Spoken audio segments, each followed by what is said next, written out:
Hai guys, jumpa lagi dengan saya di channel Ning Wahyu Official. Kali ini kita akan membahas potongan video saya yang sempat viral di TikTok maupun di Instagram. Tapi seperti biasa, kita bahas dengan cerdas, berwawasan, dan tetap dengan jiwa raga yang merah putih.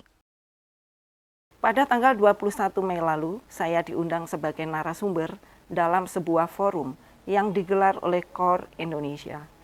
Bertempat di El Royal Hotel Bandung, dan kami membicarakan tema tentang gempuran tarif AS, ekonomi Indonesia di ujung tanduk.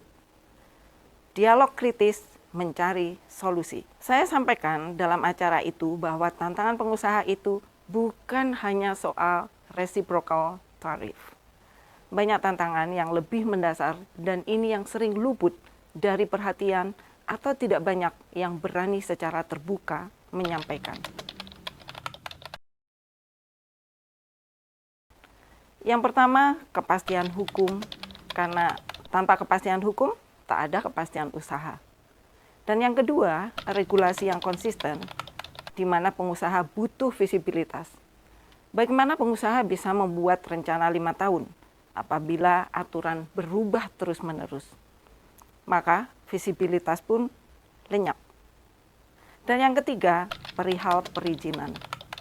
Kami sebagai pengusaha butuh transparansi, butuh tahu proses perizinan itu secara jelas, serta waktu penyelesaian yang pasti. Untungnya saat saya bertemu dengan Menteri Investasi Bapak Rosan Roslani, beliau menyatakan komitmen untuk membenahi sistem ini. Tetapi perizinan tidak hanya ada di BKPM, ada juga di berbagai macam kementerian yang lain dan juga ada di daerah. Kemudian yang keempat, saya membicarakan tentang politisasi upah. Hal ini adalah hal yang sangat krusial, terutama di industri padat karya.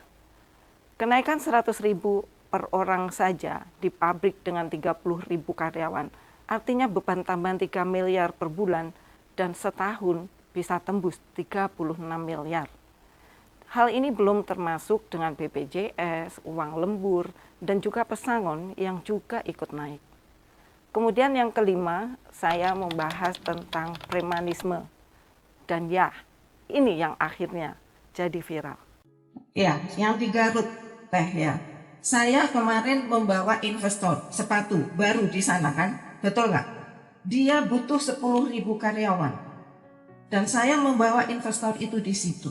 Sebelumnya saya mempertemukan 300 calon investor dengan Pak Luhut Binsar Panjaitan. Dengan Pak Balela, dia juga waktu itu beliau masih di BKPM. Kemudian kami salurkan itu. Apindo bekerja untuk menciptakan lapangan kerja dengan cara mencari investor masuk ke daerah. Kemudian kita masuklah ke Garut. Apa yang terjadi? Dari awal sampai titik saya sekarang bicara, mereka masih diganggu. Dalam forum itu, saya menyebut adanya premanisme yang menimpa satu industri sepatu di Garut. Bukan mengada-ada, ini fakta di lapangan. Dan cuplikan itulah yang kemudian jadi viral di TikTok maupun di Instagram. Video saya itu mendapatkan tanggapan seperti ini. Menyikapi pernyataan dari Ketua Apindo Jawa Barat yang sangat menyakitkan dan menyinggung hati masyarakat Kecamatan Cibatu. Saya sendiri selaku ketua organisasi inisiator Cibatu Ngahiji menantang Ketua Apindo harus tahu turun ke bawah. Kami sangat tersinggung dengan pernyataan Ketua Apindo. Sebagai Ketua Apindo Jawa Barat, saya terbiasa keliling ke kabupaten maupun kota di seluruh Jabar, termasuk Garut.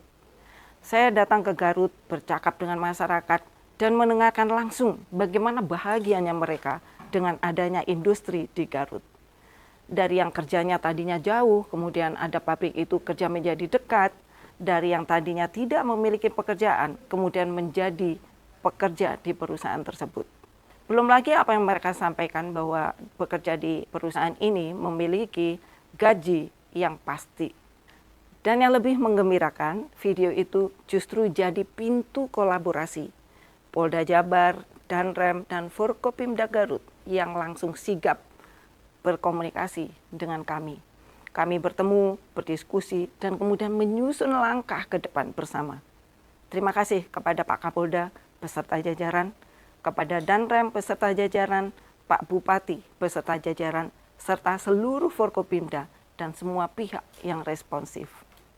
Lalu apa sih sebenarnya yang bisa kita lakukan untuk mencegah premanisme?